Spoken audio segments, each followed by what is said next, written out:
And are you refreshed? Good. You're ready? You're ready? Hello. Okay, so this is my first time at an Abraham event, and it's wonderful. Thank you. My wife passed away in February of this year. In fact, 2 days ago when I was on the top of the Mendenhall Glacier was the 6-month anniversary, and I spread some ashes up there and poured a little bourbon on it, poured a little bourbon in me. And I've been doing that for about the last 4 months, traveling the country. And I wanted to tell you that my first thing that my grief counselor said to me was, go read the book Law of Attraction. So we can listen to some of them. And that has propelled me into a journey of bringing her with me, consciously feeling her with me. And I raised my hand because some of the things that just happened with the last gentleman, and when you were sort of channeling Ted, and it just made me feel her with me. You said Jerry was with you. Just the more things that happen, and I'm open and aware to her being with me, the easier my process is. And I've always believed, and she did too, that we're spiritual beings having a human experience. I believed that since I was 13. And everything that's coming out of this, is all of it resonates with everything. So it's just very healing and very wonderful. It feels great to be here, and I thank you for that.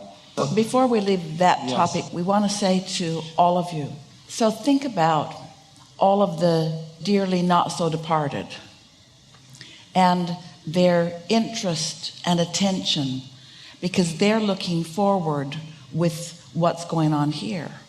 And think about the trending that provides. That's why scientists who were in on early proving of early theories are still ravenous about where it is now. In other words, they're part of the new. As the vaccines were being developed, the non-physical scientists and doctors were a big part of that energy stream of expectation and exhilaration. That's why it happened in the precise way that it did. Yeah. So I feel like this whole thing has changed my life. I mean, getting exposed to Abraham Hicks and learning about those things, but thinking about where am I at? I'm 50. What am I going to do with the rest of my life? I want to spend my time doing things that I feel passionate about, and that I feel like I can help the world, things that feel like connect with my gift. So I'm trying to learn the lessons and think about manifesting in those directions, and I'm doing some of it. But what happens is I feel like some divine inspiration. It's not a thing that comes in one particular place, maybe a dream, maybe after a meditation, free writing. It's coming through your path of least resistance. So it's always queued up, always being offered, and depending upon what's going on with you, that's the way it comes. And some of all of that is wonderful. So it feels wonderful. So if you just don't try to dictate it, instead you receive it, you'll enjoy it more. How do I know when to start acting on it, though? When you can't stand not to. When the inspiration is so strong. What if Esther remembers coming together with Jerry, and there was nothing that was going to deter her from that. Nothing was going to deter her from that. Didn't matter. Nothing was going to. It's that. And you feel like that. Yes. I don't have really any other questions. I mean, I wanted to share that with you. I wanted to just, feel that. And it's going to unfold for you in a really comfortable way. Just enjoy it. That's the most important thing. And that's the thing that is the most difficult to get across to our human friends, because you have been action-oriented and you have been thinking that it's your work to make things happen, to sort of prove worthiness through making things happen. And so we like to remind you that through the step one process of knowing what you don't want and knowing what you do want, you've been doing that, making it happen, so to speak. You've been launching the rockets, and that is as much of making it happen that you ever are going to want to do. The rest of it is this natural process, this natural unfolding.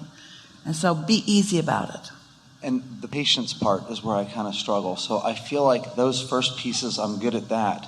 But I'm also so used to, okay, it's going to shape up like this. Step 1, step 2, step 3. I have it all figured out, and I don't start step 1 until I already know how the whole thing's going to go.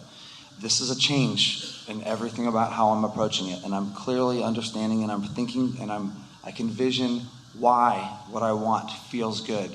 And I can think about that, and I can really, it resonates with me.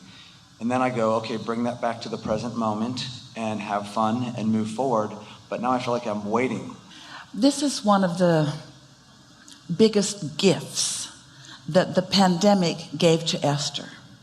Because Esther has been accustomed to deciding where she's going to be and when she's going to be there. So she gets the inspiration. She followed Jerry's lead about following the weather, being at the best place at the best time, and also being aware of how the truck that hauls the equipment is going to be able to make it from place to place. In other words, there were those considerations. But she made the decision and then made it so to speak. Well, then the pandemic comes along, and there are things that are out of her control. She can't just say, we're going to do this now. So she began saying, when the time is right. And when the time is right, we will know it. As you know, those of you who have been playing along relative to this cruise for a while, you saw it moving a lot. Several cruises moving a lot. Lots of patience and lots of not so much patience. In other words, it's hard not to live life the way you've planned to live it. But what it has given Esther is an understanding that there's a plan in the vortex, and the cooperative components are always working that plan, which when you begin living that way, you begin understanding that you can give so much of that strain and struggle and that holding of the reins and that keeping the ship afloat, so to speak. You can turn so much more over to the universe than you ever knew. And so it takes some trust and some faith, maybe, that makes you say things like, I know it's working out. I don't know how or when or who or what or where. I just know that it is. And this is the phrase that Esther uses a lot. I'll know it when I see it. She doesn't mean see it. She means I'll know it when I know it. I'll know it when I know it. And so then you just practice being aware of the way you feel. You can feel that gauge. In other words, there's some things that she sort of kind of knows and some things that she really knows.